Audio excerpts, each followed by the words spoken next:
अस्सलामुअलैकुम students, the toppers academy जंग से मैं हूं मलिक सज्जाद अली। और आज जो टॉपिक मैं आपसे डिस्कस करूंगा वो है इलेक्ट्रोनेगेटिविटी के बारे में। फर्स्ट ऑफ ऑल इसकी डिफाइन करते हैं। The ability of an atom to attract the shared pair of electron towards itself is called electronegativity. For example कि हमारे पास दो एटम है, एक है ए, दूसरा एटम है बी। इन दोनों ने एक एक इलेक्ट्रॉन की शेयरिंग की हुई है। एक इलेक्ट्रॉन एटम ए लेके आया है और दूसरा इलेक्ट्रॉन एटम बी लेकर आया है। अब ये हमारे पास एक पेयर बन गया है। इस पेयर को हम नाम देते हैं बॉन्ड पेयर। अब हर एटम की एक ख़ास किस्म की एबिलिटी है कि वो क्या करता है, इस बॉन्ड पेयर को अपनी तरफ अट्रैक्ट करता है। उसी एबिलिटी को हम नाम देते हैं उसी की इलेक्ट्रोनेगेटिविटी का। इसका मतलब ये है कि जिसकी इलेक्ट्रोनेगेटिविटी की वैल्यू ज़्यादा होगी तो उसने क्या करना है, इस बॉन्ड पेयर को ज़्यादा अपनी तरफ खींच लेना है। नेक्स्ट है इसका यूनिट। तो जो इलेक्ट्रोनेगेटिविटी होती है इसका कोई भी यूनिट नहीं होता। नेक्स्ट बात करते हैं एक्सप्लेनेशन की। फॉर एग्जांपल हमारे पास दो हाइड्रोजन के एटम हैं, उन्होंने इलेक्ट्रॉन की शेयरिंग करके जो अपना वैलेंस शेल है उसको कंप्लीट किया है। अब क्योंकि दोनों एटम सेम है, उन्होंने इलेक्ट्रॉन की शेयरिंग की है और अपना वैलेंस शेल कंप्लीट किया है। इलेक्ट्रोनेगेटिविटी सेम होने की वजह से जितना इस हाइड्रोजन के एटम ने बॉन्ड पेयर को अपनी तरफ अट्रैक्ट करना है उतना ही ये वाली हाइड्रोजन इस बॉन्ड पेयर को अपनी तरफ अट्रैक्ट करती है। तो लिहाजा किसी पर कोई पार्शियल पॉजिटिव या पार्शियल नेगेटिव चार्ज नहीं आएगा, क्योंकि जो फोर्स ऑफ अट्रैक्शन है इस बॉन्ड पेयर को खींचने की वो बराबर है। तो लिहाजा किसी पर पार्शियल पॉजिटिव या नेगेटिव चार्ज नहीं आता। नेक्स्ट हमारे पास एग्जांपल है। इसके अंदर एक हमारे पास H का एटम है, दूसरा हमारे पास फ्लोरीन है। ये दोनों एटम्स क्या हैं, डिफरेंट हैं। दोनों एटम्स डिफरेंट हैं और लेकिन उन्होंने इलेक्ट्रॉन की शेयरिंग करके जो अपना वैलेंस शेल है उसको कंप्लीट किया है। तो क्योंकि जो फ्लोरीन है ये हाईली इलेक्ट्रोनेगेटिव एटम है, ये क्या करता है, बॉन्ड पेयर को ज़्यादा अपनी तरफ खींच लेता है। इस बॉन्ड पेयर को क्या करेगा, ज़्यादा अपनी तरफ खींचेगा, जबकि जो हाइड्रोजन होगा वो इस बॉन्ड पेयर को अपनी तरफ कम खींचेगा, क्योंकि हाइड्रोजन की जो इलेक्ट्रोनेगेटिविटी की वैल्यू है ये कम है, जबकि फ्लोरीन की इलेक्ट्रोनेगेटिविटी की वैल्यू ज़्यादा होती है। अब क्वेश्चन है कि पार्शियल पॉजिटिव चार्ज किस पे जाएगा और पार्शियल नेगेटिव चार्ज किस पे आएगा। तो इसकी बात करते हैं। क्योंकि फ्लोरीन की इलेक्ट्रोनेगेटिविटी ज़्यादा है तो इसने बॉन्ड पेयर को अपनी तरफ खींच लिया। अब बॉन्ड पेयर में क्या चीज़ मौजूद है, इलेक्ट्रॉन मौजूद है, और इलेक्ट्रॉन पे चार्ज क्या होता है, नेगेटिव चार्ज होता है। तो लिहाजा जो इलेक्ट्रॉन को ज़्यादा अपनी तरफ खींचेगा तो उस पर पार्शियल नेगेटिव चार्ज आएगा, और दूसरे एटम पे क्या आएगा, पार्शियल पॉजिटिव चार्ज आएगा। उसके बाद दो इंपॉर्टेंट एमसीक्यू डिस्कस करते हैं। क्वेश्चन है कि एक ऐसे एलिमेंट का नाम बताएं जिसकी इलेक्ट्रोनेगेटिविटी की वैल्यू पीरियोडिक टेबल के अंदर सबसे ज़्यादा है। तो उसका आंसर है फ्लोरीन, और इसकी जो इलेक्ट्रोनेगेटिविटी की वैल्यू होती है ये है 4.0। मतलब ये ऐसा एलिमेंट है जिसकी इलेक्ट्रोनेगेटिविटी सबसे ज़्यादा है।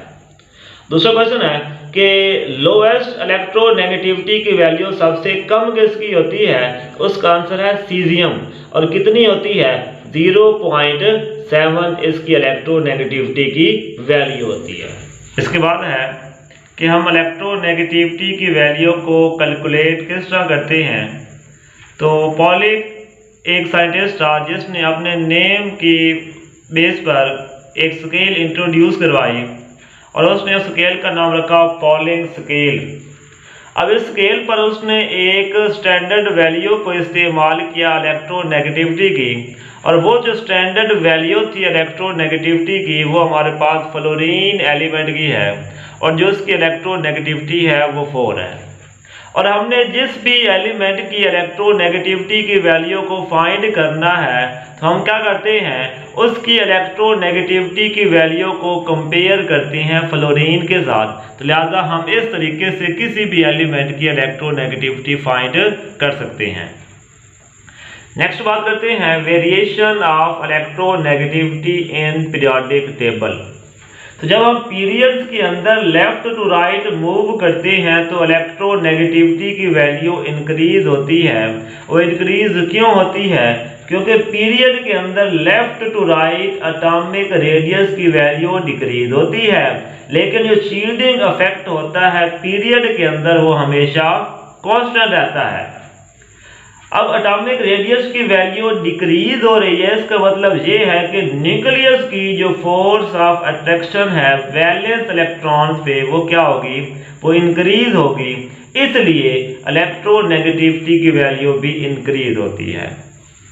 ग्रुप के अंदर जब हम मूव करते हैं अपवर्ड टू डाउनवर्ड तो उस टाइम इलेक्ट्रोनेगेटिविटी की वैल्यू डिक्रीज होती है।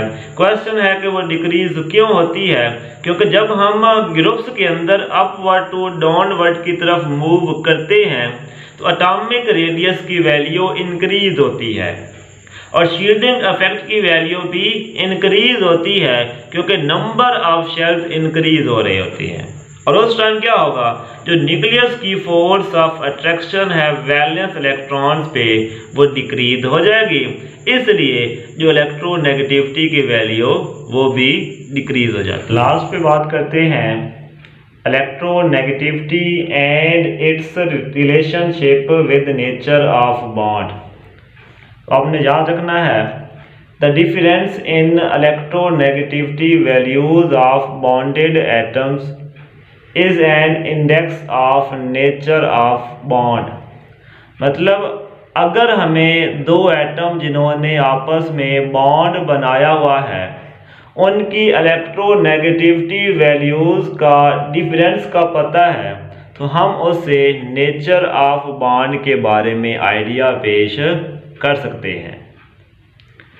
तो पॉलिंग स्केल के मुताबिक अगर इलेक्ट्रोनेगेटिविटी डिफरेंस की जो वैल्यू है वो 1.7 आती है तो उससे हमारे पास जो नेचर ऑफ बॉन्ड होगी दोनों एलिमेंट के दरमियान, तो 50% जो करैक्टर होगा उनके दरमियान वो आयनिक होगा एंड 50% जो करैक्टर होगा वो कोवलेंट होगा।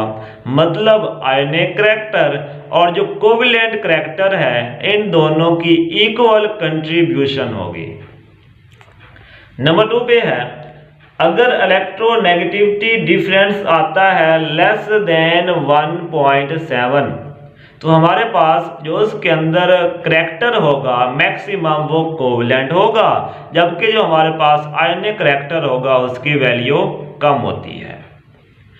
इसी के बाद इसके हमारे पास कोवलेंट जो बॉन्ड है उसकी आगे 2 टाइप्स होती हैं, polar covalent bond and non polar covalent bond. अब नॉन पोलर कोवलेंट बॉन्ड कब होगा, जब हमारे पास इलेक्ट्रोनेगेटिविटी डिफरेंस की वैल्यू 0 से लेकर 0.4 तक आए। और हमारे पास जो बॉन्ड है वो पोलर कोवलेंट कब होगा, जब हमारे पास इलेक्ट्रोनेगेटिविटी डिफरेंस की वैल्यू 0.4 से 1.7 के बिटवीन में आएगी, तो वो हमारे पास पोलर कोवलेंट बॉन्ड होगा। लास्ट पे है अगर हमारे पास इलेक्ट्रोनेगेटिविटी डिफरेंस की वैल्यू जो है वो ग्रेटर देन 1.7 आती है तो उस कंपाउंड के अंदर जो मैक्सिमम करैक्टर मौजूद है वो आयनिक है, जबकि जो कोवलेंट करैक्टर उसके अंदर मौजूद है वो कम है। तो लिहाजा इसका रिजल्ट ये निकलेगा कि जो हमारे पास वो बॉन्ड होगा उसके अंदर आयनिक करैक्टर होने की वजह से वो जो बॉन्ड होगा वो आयनिक होगा।